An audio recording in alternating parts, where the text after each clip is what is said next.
Like many other subjects which are under more or less constant analysis, there are numerous misunderstandings. European alchemy is not of great antiquity, and the rumors about its roots in the mysterious past are highly symbolized. Actually, we have almost nothing on the subject of alchemy in European literature prior to the beginning of the 15th century, A.D.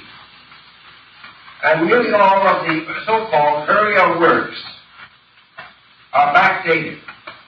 That is, they were prepared and printed after the year 1500, but with fictitious dates of an earlier period added to them. There is very little of alchemy in the incunabula printing of the first 50 years of printing, between 1445 and 1500. And we have very little evidence that the alchemical writings attributed to ancient authors are genuine. For example, there are books, presumably, alchemical writings of Aristotle, which are certainly comparatively modern fabrications. Also, a number of fictitious characters were invented during the 16th and 17th centuries as having lived at a much earlier date. But these inventions or unreal persons have no historical foundation. Actually, we find the phenomenon of the rise of alchemical symbolism and thought almost paralleling the rise of European astrological speculation and the rising of secret societies and of Rosicrucianism in Europe. Now, alchemy is not limited to European countries, that we know. Remnants of it and references to it are to be found in the writings of many ancient Asiatic peoples. But the rise of alchemy in China, like that in Europe, is comparatively late when compared to the fabulous and legendary accounts thereof. So we must recognize we're in the presence of a rather mysterious situation, namely that a art or cult arose in Europe, which was given an antiquity by means of a certain exaggeration on the part of those working with it. And actually, alchemy, as we are going to consider it, developed within the period between about the year 1500 and the year 1700. During these 2 centuries, this symbolism developed and elaborated itself almost beyond human imagination. Most of the symbols employed by the alchemists were derived from earlier sources. But there was also a wonderful mixture of creative ingenuity evident in the designs and figures. Some are obviously derived from mythology, some from natural history as it was understood or misunderstood by the writers of that period. Certain parts of it belong to the symbolisms of ancient religious cults. A part was taken from the older symbolism of astrology. Still other elements are almost unique to alchemy and do not occur elsewhere. Thus, historically speaking, we're dealing with a body of lore that rose to prominence, flourished for 2 centuries, and then gradually declined with the rise of chemistry as we know it today. I think we should bear in mind that there was an alchemy in antiquity, very roughly and inadequately drawn, but that actually, while we say that alchemy is the mother of chemistry, we might be wiser to realize that there was also a chemistry prior to alchemy, and that alchemy did not simply give rise to chemistry. Chemistry of an earlier date gave rise to alchemy, and this in turn declined again, and chemistry once more emerged as the principal carrier of tradition in this field of learning.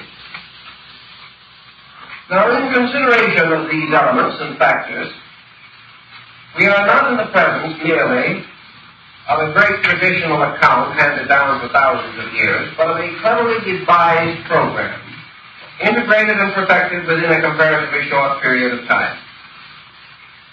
This integration has a definite bearing upon the perpetuation of certain schools of philosophy and mysticism that originated in antiquity and also passed through various vicissitudes in the rise of European culture. Let us try to draw a picture of Europe at the time of the emergence of alchemy. Europe itself was coming out of the Dark Ages. It had just passed through the Renaissance and the Reformation. The human mind was beginning to break the tremendous bonds that bound medieval man to a reactionary traditionalism. The human mind was also rebelling against the dogmatic theology which dominated this entire period of European history. For several hundred years, men had been unable to use their minds. In the first place, there was no way of training minds. There were no schools. There were no universities. There was practically no opportunity for the average citizen to become educated. The second problem was that Europe was devastated by natural and man-made catastrophes. The bubonic plague swept Europe, and during the course of about 300 years, its periodic ravages totaled somewhere in the neighborhood of from 50 to 100 million human beings died of this plague. During this same period also, the rise of the Inquisition is to be noted, and the tremendous attack upon heresy, upon liberalism and free thinking of all kinds. Even such schools and universities as did come into existence under the great cloister school system of Charlemagne were limited by a most reactionary and patristic philosophy. Even the physician did not dare to perform autopsy, did not dare to dissect the human body. He was bound completely to the writings of Galen and Avicenna, authorities, traditional authorities, whose writings covered the field from the minor ailments of the human body to the probable causes of volcanic eruptions. These traditional textbooks did not give any opportunity or any individualism to the mind of the person. He was simply schooled according to tradition, schooled within a very narrow boundary of acceptances and rejections. Within the church itself, a number of systems of philosophy had arisen, particularly the philosophy of St. Thomas Aquinas. This man had a magnificent mind, but bound as he was, again, by the limitations of his church and his time, he was unable to break through into the free atmosphere of liberal thinking. Rebels of that period, like Bruno, Savonarola, and even Paracelsus, paid with their lives, or with their worldly goods and honors, for their efforts to break through this traditional path. In this same period, demonism and demonology and necromancy flourished. The mysterious magic attributed to King Solomon was restored. The grimoires came into existence, and men went out to crossroads at night to invoke spirits. It was a time of rather dismal intellectual benightness. Yet this oppression forced upon man was not exactly in order with its growth and evolution. A more ancient man had achieved much more. The Greco-Roman civilization had given the world a magnificent look. The philosophical attainments of Egypt and the Near East were spectacular. And these achievements and accomplishments did not simply die. They could not. The human being will not stop thinking and cannot stop thinking because someone tells him he must. Thus, there was beneath the surface of European thought and European life a tremendous surge of intellectualism, a surge which could not break through, but which did begin to emerge as soon as the Protestant Reformation began to lift the boundaries on human thinking. Now, against this pressure from within the individual himself, the pressure of his own inadequacy, there was the force of a limiting condition of environment. Internal pressure, plus this tremendous, adamant boundary fixed upon his thinking and living, resulted in an explosion, resulted in a definite breaking through from the internal psychic life of the human being. Now, we cannot say, I don't agree with some psychologists who affirm that alchemy simply emerged from the individual. That it did remotely and originally do so, and that its forms undoubtedly were influenced by the pressures of the human psyche, we do not deny. But I cannot accept that it was merely a spontaneous outburst. It was too well organized, too well developed, too carefully thought through. It is far more reasonable and likely that it represented a new appearance of a tradition struggling to restore its own place as a leader in the intellectual life of the human being. Now we know, as I have told you in other lectures, that after the Crusades, the returning Crusaders and the Templars and many other groups brought back to Europe a great deal of wisdom from the Near East. Also, the rise of Moorish culture in Spain resulted in a liberation of the human mind and a return of lines and departments of knowledge hitherto long removed from European civilization and culture. We know that all through this transition period, secret societies, originating in antiquity and perpetuated quietly but strenuously by certain individuals, did move beneath the surface of European life and politics. These societies, striving for survival, and also for their major purpose, which was the liberation of the human mind, continue to operate quietly but effectively, as we know from the stories of the troubadours, the guilds, and many other groups. Now, as far as it is possible to determine, alchemy was devised as a means of perpetuating a secret kind of knowledge under the symbolism of chemistry. Now, why was chemistry chosen? Let us reply by asking another question. Why did the Dionysians and later Masonic organizations use architecture for exactly the same purpose? In other words, we know that the Dionysians believed that the building of a temple was the symbolization of the building of society and of the human soul. But at a time when it seemed advisable to move in secrecy, the active properties of the esoteric law were concealed under appropriate figures and devices. And just as the building of Solomon's temple came to mean the building of human society, so the transmutation of metals came to mean the transmutation of the personal and collective life of humanity. The symbolism was adroit because the alchemists had hit upon a basic truth, namely that all departments of nature can be brought under one general pattern, and any science thoroughly understood is a key to nearly all other forms of learning. Thus, in alchemy, the entire weight of an important philosophical system was trusted to chemistry and chemical synthesis. We may say that this was suitable and proper for the reason that against this symbolism there was no well-integrated body of opposition.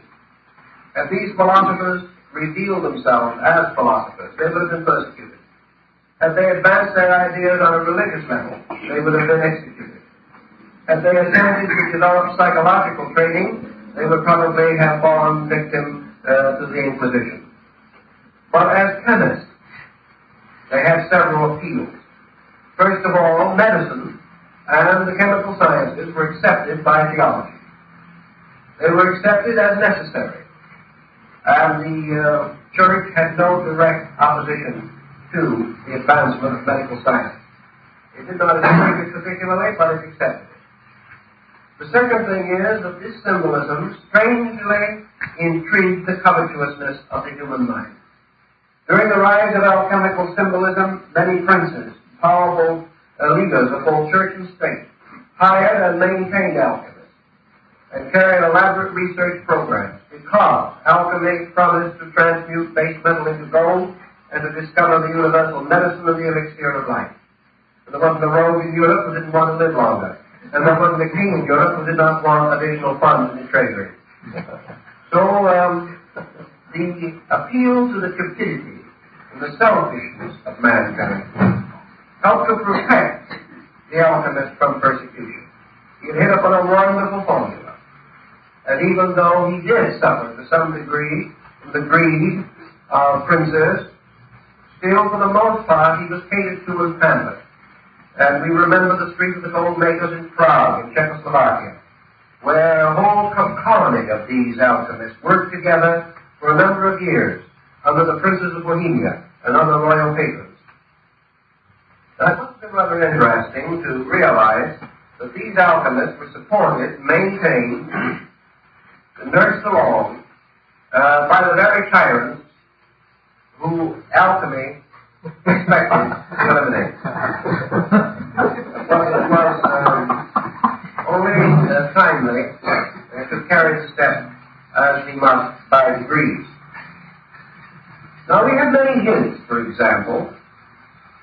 that alchemy was a well-integrated kind of chemical guild, just as the tailors and the shoemakers and the various guilds were a closely integrated body with their obligations, with their trade union patterns. So the chemists formed a guild, and the great guild of the chemists gradually turned into the guilds of alchemy. Now let us take another parallel to this, because I think it is helpful to us, and we want penetration as well as coverage. I have made considerable research on the activity of architectural guilds in Europe during the period of the great cathedral builders. And we've come across a number of very interesting facts. When a great community or a powerful prelate of the church was resolved to build a cathedral, it was a great undertaking in those days. And if you visit the marvelous cathedrals at Chartres or Notre Dame or one of the wonderful churches in Florence, Verona, you will realize how great an undertaking these cathedrals really were.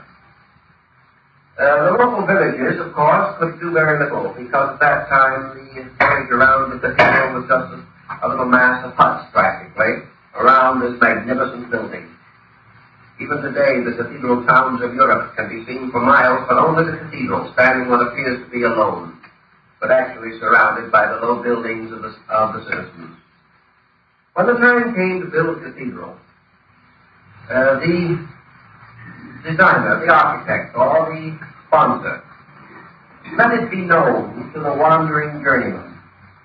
Perhaps in town at that time there was a carpenter, or one or two stonemasons, who passed through on their apprenticeship. These were told, and in 3 months all Europe knew. These wandering journeymen, traveling from place to place, told everyone along the way. So they, in turn, told everyone else that they met, and so on. So in 3 or 4 months, the whole of Europe knew that this great building was contemplated.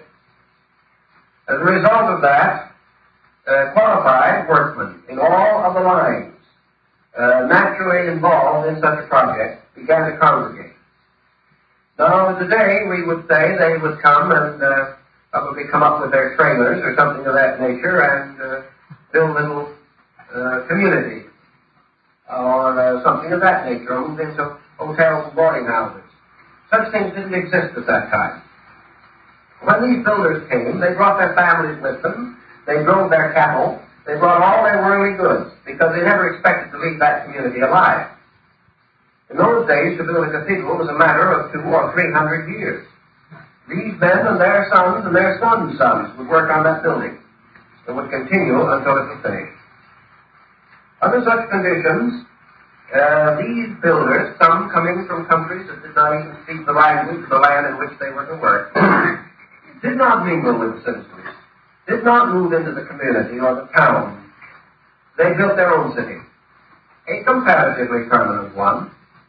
And in one of the cathedrals in which I made some research, we learned that a town composed of nearly 15,000 human beings was built in a few weeks on the site of the work.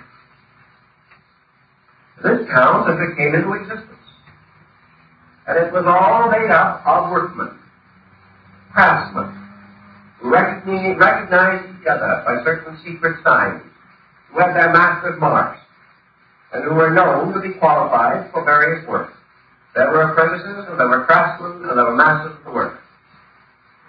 As soon as this community came into existence, it built homes for those who were to work there. In the midst of this great community, they built their community house. And they then sent to the nearby town where the work was to be done and communicated with the architects and the financing committee and demanded their proper share or their proper token. For it was up to the community where they worked to supply each one of these men with a pair of gloves, a white lambskin apron, and a certain amount of raw hides and skins to cover the roof of his communion house. As soon as this had been properly taken care of, this community, created by these workmen, held a session, elected its own officers, created its own mayor, or in this case, master of the work, his assistants, to prepare the work of the day, and to lay out the program for all of the other workers. These men and their community lived completely apart from the rest of the country in which they lived. And as the records of the time show, they did not even follow in the religion of the community. These people had their own religion, and several early fathers, writing of these communities of builders, shook their heads sadly over their quills and said that we think that some of them were not as good Orthodox Christians as they should have been. It's quite possible, because from the Near East came men who worked in silk and fabrics, came cutters of stones and gems. From North Africa came men skilled in design and artistry. From Bulgaria, Romania, from the great Slavic states, from all parts of Europe they came, Christian, Muslim, Jew, everything you can think of, but all bound together by the great guilds into which they had been initiated. These guilds created their own world. They created their own cooperatives. They had their own ways of taking care of the widows and the fatherless. They took care of their own sick. They brought their own physicians. They did everything, and they created a form of government which we call today democracy. And that democracy began within the structure of the guilds. Now, if you attended a great meeting of the guild masters, you would attend something that was very interesting. You would find these men gathered in the communion house or in the community center. And here, on certain intervals, prescribed by their laws and their traditions, they broke bread together. And because not one of these was greater than another, they were seated around a circular table. And in the midst of the table was the gill cup. And this gill cup had on the lip, all around the edge of the cup, little hooks. And on each of these hooks was the crest and shield of a guild master. This cup was filled with wine, and each of the masters drank from the cup, performing a ritualistic Eucharist and rededicating their lives to the great service of the architects of the universe. They were worshipping through building. Their laws were their own. Their secrets were inviolate. Their mysteries were perpetuated.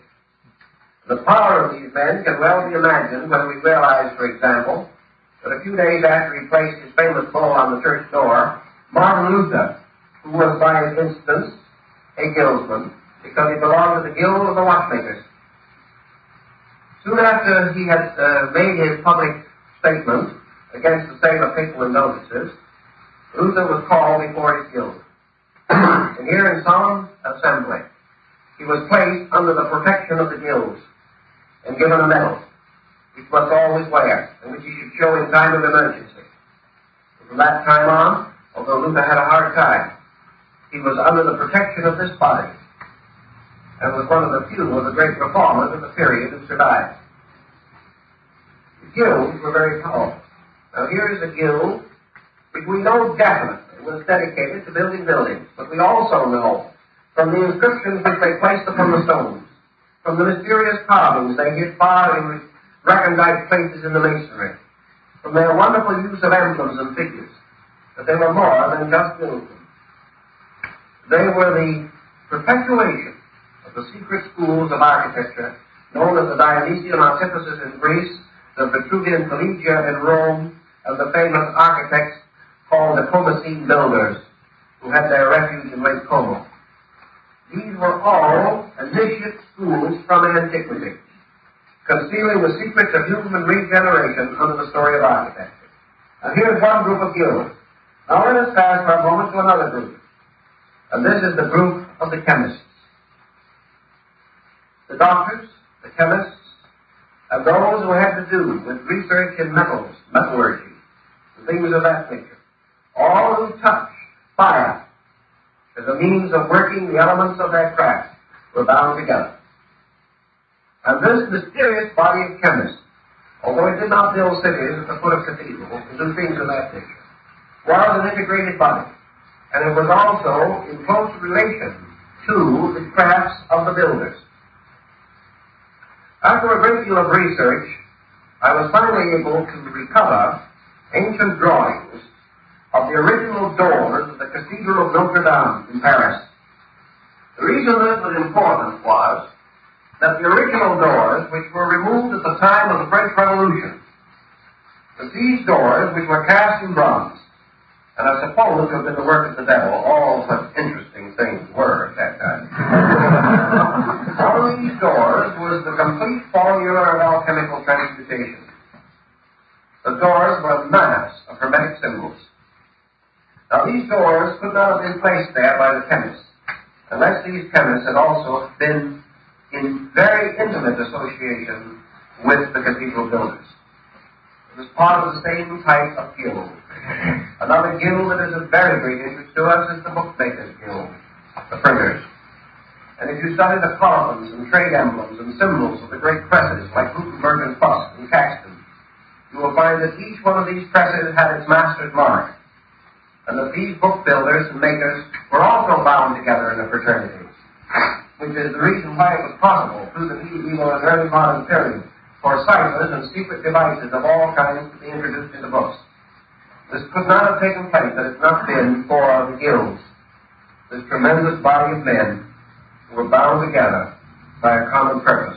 And that common purpose was the restoration of the golden age in the world. And when we go directly and strictly into the alchemical symbolism, we come upon a number of intimations. And in order to trace these intimations, we have to go step by step through an inconceivable labyrinth of clues and hints and implications. We know, for example, that the term adept, as we know it in the West, is first applied to the alchemical masters. As the various building crafts elected a grand master, the alchemists elected or appointed or accepted into their bodies certain masters of their arts, whom they called adepts. In alchemy, this term has a very special and definite meaning. It should not be confused with the Eastern or Oriental concept of adept, or even the Rosicrucian or mystical concept. The adept was the master alchemist, or one fully possessed of the mysteries of the art. Now, in the builder's craft, you have the masters, the fellow crafts, and the apprentices. In the alchemical guild, you have the adept, the illuminate, and the initiate. Those were the 3 degrees. And these represented those who had attained to 1 or 2 or even the 3rd step of knowledge concerning the mysteries of chemistry. The adepts gathering together in the performance of their equivalent to the master builder's Eucharist, gathering around the great gill cup, which in this case was the wonderful alembic of alchemy. Also appointed their ruler, who was called the Adept King.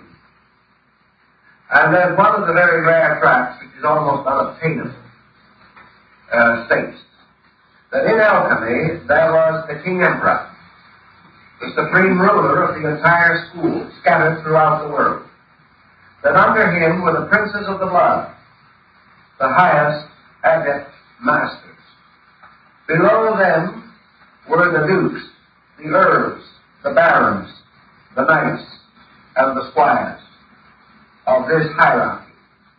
And therefore it was customary to refer to a certain alchemist as a duke or as an earl, depending upon his place in this great, mysterious empire, which existed in a strange dimension, extending through all other empires, and binding them together by a strange level of traditions. Now, material relating to this, as I have said, is exceedingly hard to find. We find a few references to it in Kunrat, a very early alchemical master. And we also find references to it in a work called The Adepts in Alchemy, a very interesting and early work. But in wandering through one of the old libraries of Europe, I was able to find this manuscript, which perhaps comes a little nearer to some of this problem than we will find anywhere else. And as far as I'm able to find out, it's the only copy of it that exists. And this is called The True Adepts Illuminates and initiates of the Hermetic arts. This is in the form of a kind of biographical glossary. It is almost in the form of a certain biographical who's who in alchemy. And from the first page of this, we learn the definitions as they were used within the body of the alchemical school. The term adept is properly applied to one who has learned the great work and who has performed it. That is the proper term for an adept. The term illuminate or illuminist is properly related to one who has experienced the mystery of the work, but does not know how it is performed. This is a rather curious differentiation. The term initiate is one who has achieved to the knowledge of the method, but has not performed the work. Now this is the way in which the guild of the chemists was divided. Following this is a list, prefaced by the fact that it must always and ever be remembered that there are false adepts, false illuminates, and false initiates, but that the genuine ones can be determined only by those who have the knowledge to investigate the secret marks and symbols. Then we have here a list of the adepts of the school, both imaginary and historical, and also the degrees of their development within the school. We learn from this book, for instance, that according to the alchemical tradition, Moses was an adept. We learned that Solomon was an adept. And this brings us very close to the fact that Solomon was also supposed to have been a great architect and a master of those mysteries. Then we learn also, as we go on through these lists, some of the other names involved in this. The Apostle John, a sublime illuminate. Hermes, an adept. Orpheus, an adept. Apollonius of Rhodes, an initiate. Homer, an initiate. Ptolemy, an illuminate. Virgil, an initiate. You can go right down through this book, and you will find all of the principal names and their ranks in the school. We also learn that Avicenna was an initiate. Albert the Great, Albertus Magnus, was an adept. St. Thomas Aquinas was an initiate. Roger Bacon was an initiate. Raymond Looney was an adept. I won't try to read them all because many of the names are not particularly important to us now. But this work carries on through all of the different steps of alchemy, pointing out that these different teachers, masters of the schools, were actually bound together in a pattern. Now when we take an alchemical tradition and we come to the discovery that it includes Orpheus and Homer, we know that we're not dealing with chemistry, because these men were not chemists. We were dealing with an esoteric system of which the alchemical schools in Europe were comparatively recent development. Verdi, an illuminate. Michael Meyer, an initiate. One of the interesting things we find as we go along through here is that a number of names that are a little better known to us are also to be found as we go near the end of the list.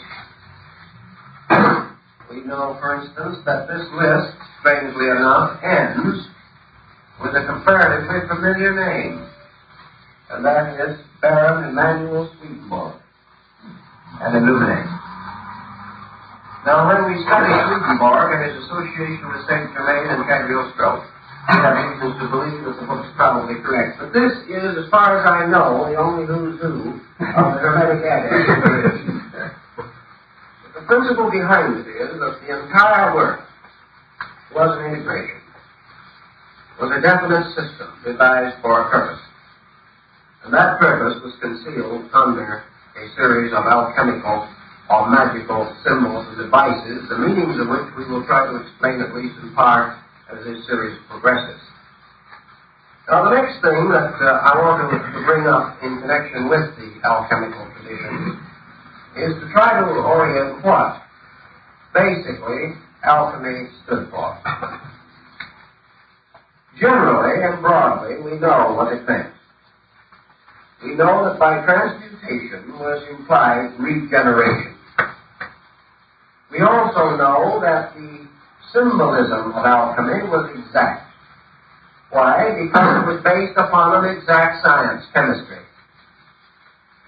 We also realize that as we go into it, that perhaps the nearest parallel we can find to it in our common experience in the modern world is yoga.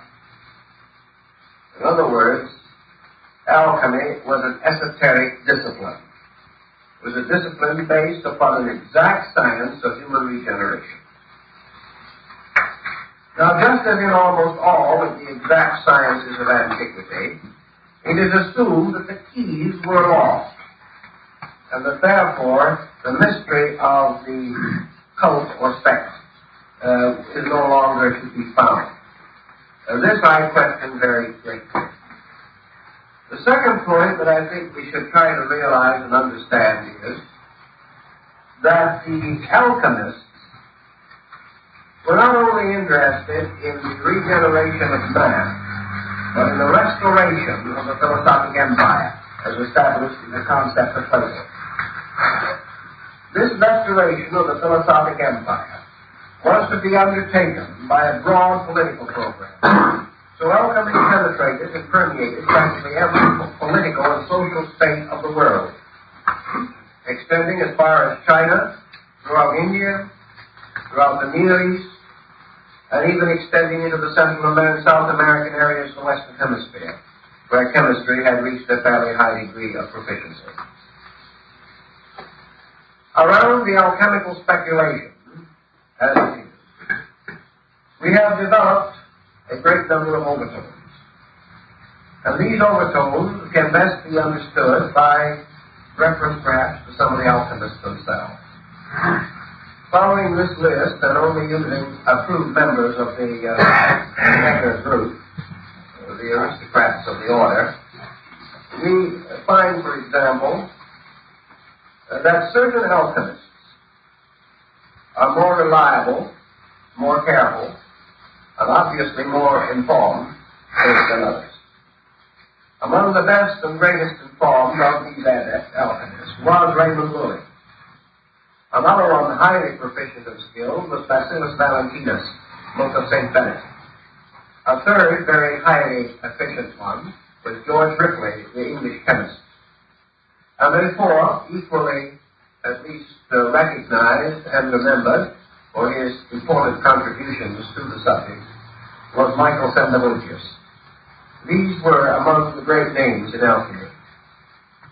Therefore, when we read them, taking in works such as the Triumphant Chariot of Antimonium by Basil Valentine, we come always upon lines like this: Woe, woe, woe unto the gold makers.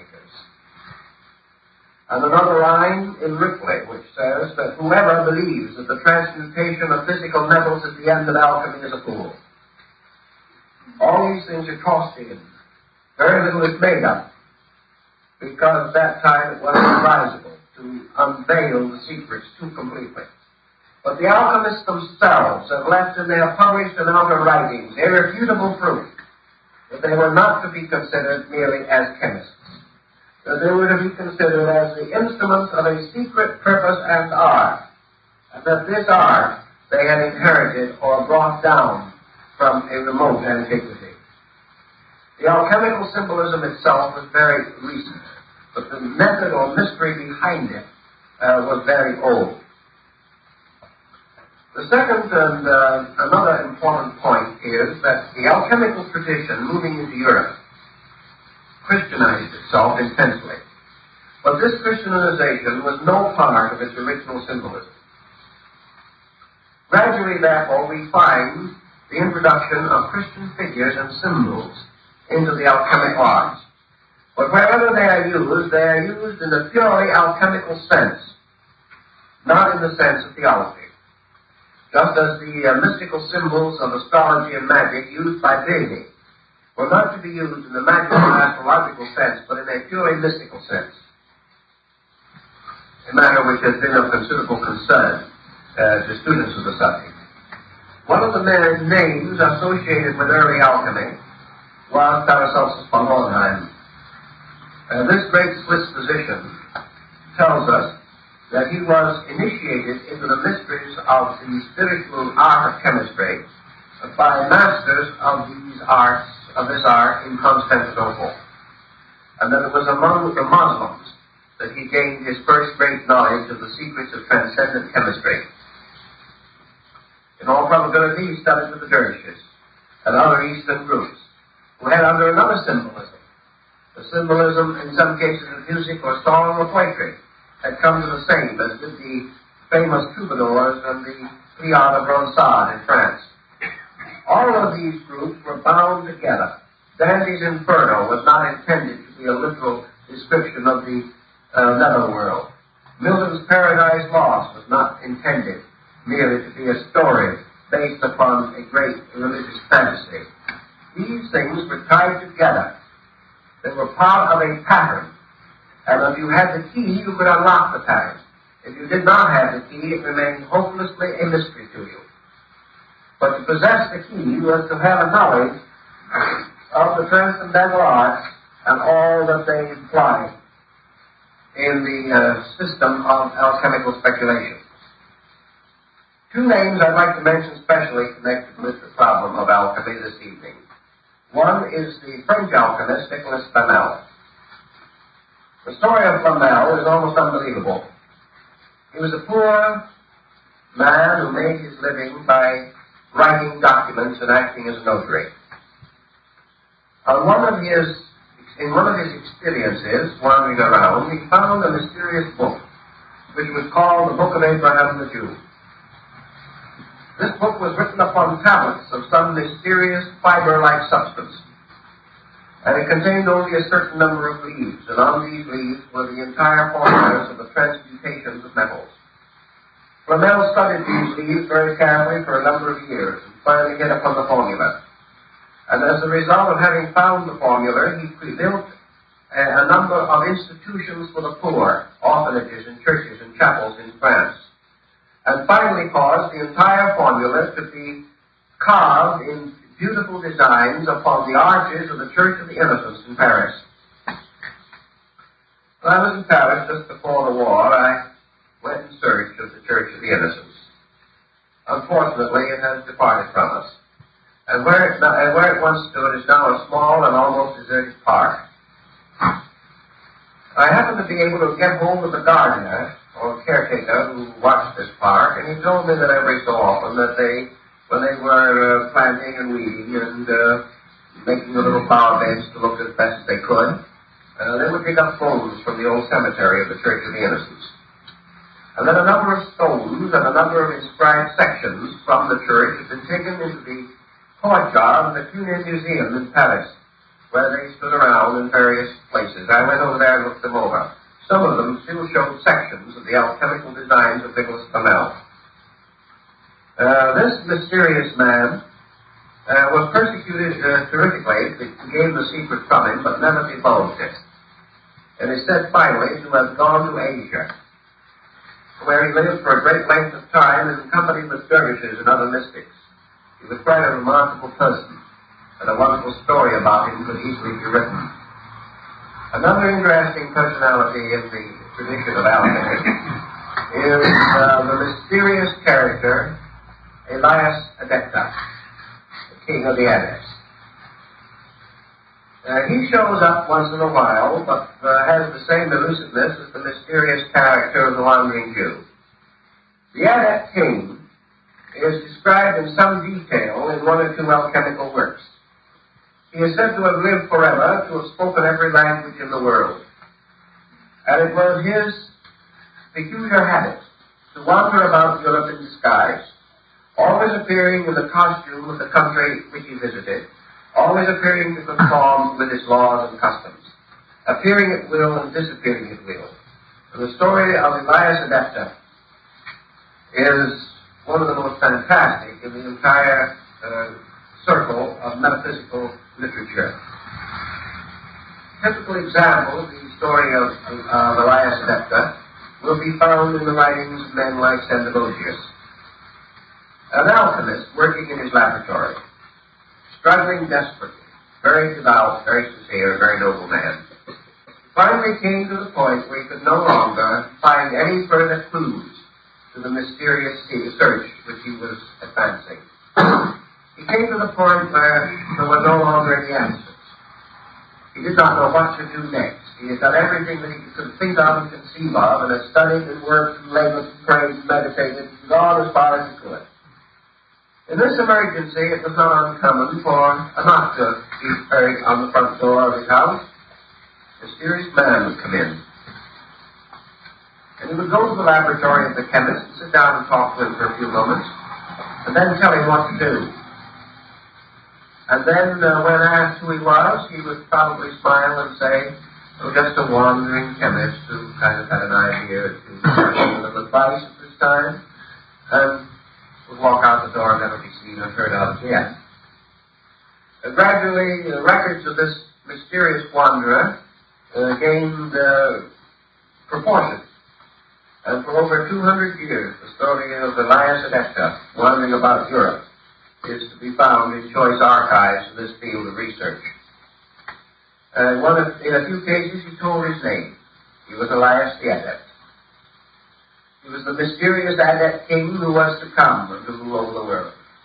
Then he was vanished again, like the mysterious bodhisattvas of Shambhala, not to be seen or heard of anymore. As these stories build and as the legends accumulate, the parallels between this concept and that of the Oriental mysteries become very obvious.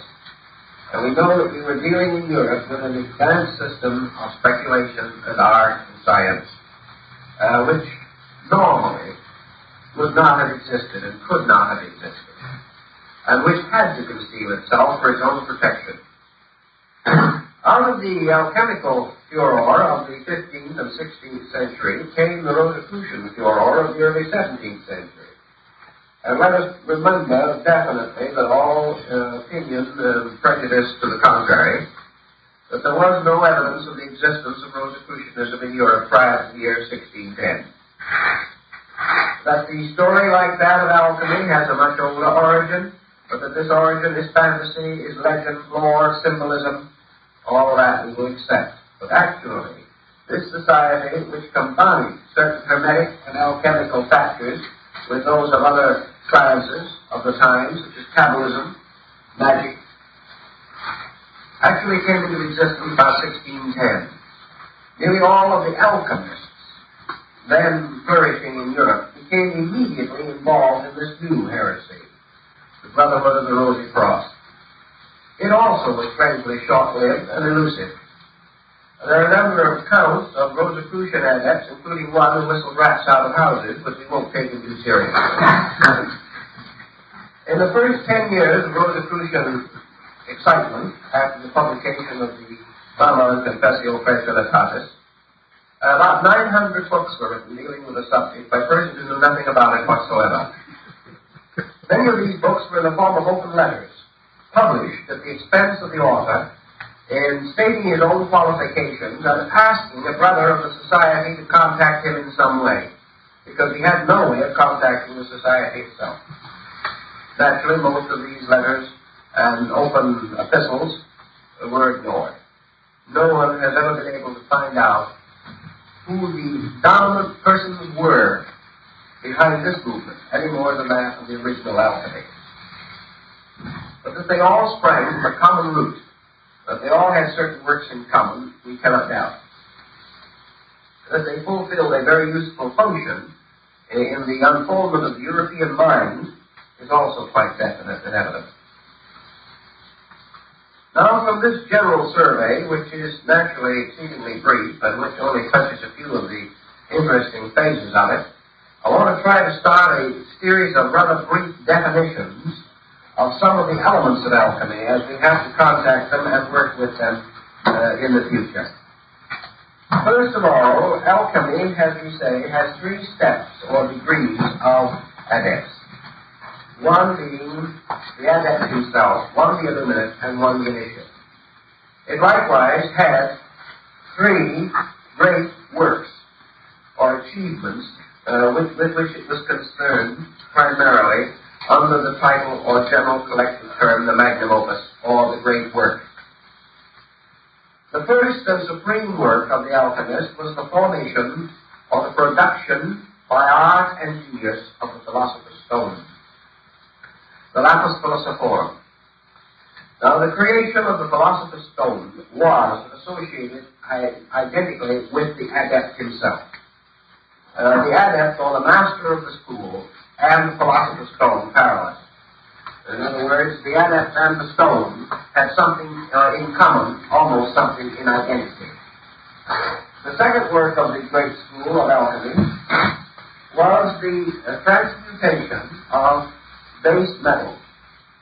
This, the formation of physical chemistry for the production of synthetic minerals and metals, was associated with the third step in the cycle, namely the initiate. In other words, the initiate was the transmuter of metals. The illuminist, who was between these two, was identified with the search for the universal medicine.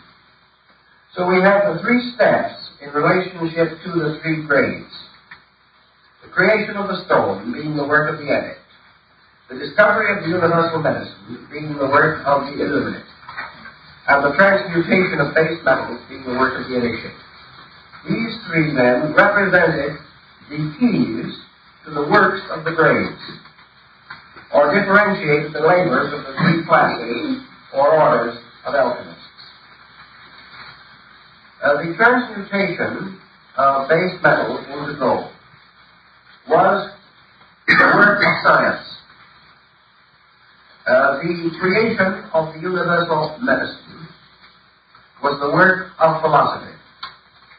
The casting of the lapis philosophorum, or the great stone, was the work of religion.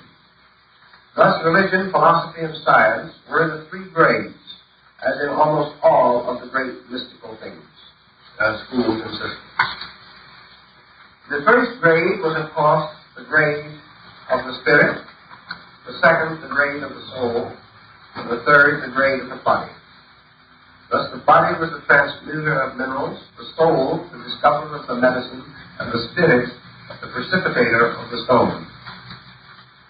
Von Welling, the great German adept, gives us a very definite series of definitions, indicating that these accomplishments conceal the rituals, rites, and secret ceremonies of the grades, and that therefore, under the heading, for instance, of the transmutation of metals, we have an interesting symbolism. The alchemist represented metals under usually 7 symbols. These 7 symbols being identical with the planetary symbols of astrology. Thus, for instance, lead with Saturn, iron with Mars, and so on. These were the base metals. And they were formed together in the form of a 6-point star composed of 2 interlaced triangles, and in the center a 7th point. So that the 6 points on the points of the stars and the 7th in the center constituted the 7 metals. Now, the alchemists also drew this, as defined in the Septium Verum, in the form of 7 of these 6-pointed star patterns arranged in a circle like a wreath. In each one, a different symbol of a different metal was in the center, and the other 6 surrounded it on the points of the stars.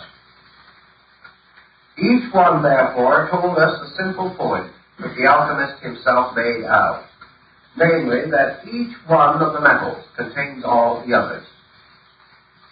Now, if we take the points of the metals and we change these into the 7 liberal arts and sciences, we shall then have a key to the great social reform of the transmutational level of alchemy. In other words, your 7 metals are the 7 departments of human society. They are the 7 arts and sciences. They represent the 7 races, the 7 continents, all of the great systems of separateness by which the world's life and progress are measured. Each of these contains within itself the seeds of all others. And the alchemist says that the seed of universality is within every particular of nature. Every atom contains all the rest. Every center contains an infinite circumference locked within its own essential nature. Also, the alchemist pointed out that every base metal contains within itself pure gold. Now, the amount of pure gold contained within any atom or any minute particle of matter might be so slight as to be practically beyond discovery. But alchemy says you do not create gold, you make it grow. The seed of the divine metal is within all base metals, and that the transmutation of a base substance is not actually a change into something that does not previously did not previously exist, but the release of that which is forever present in all compounds and in all elements. So that alchemy is the nourishing and the feeding of the seed of gold in everything.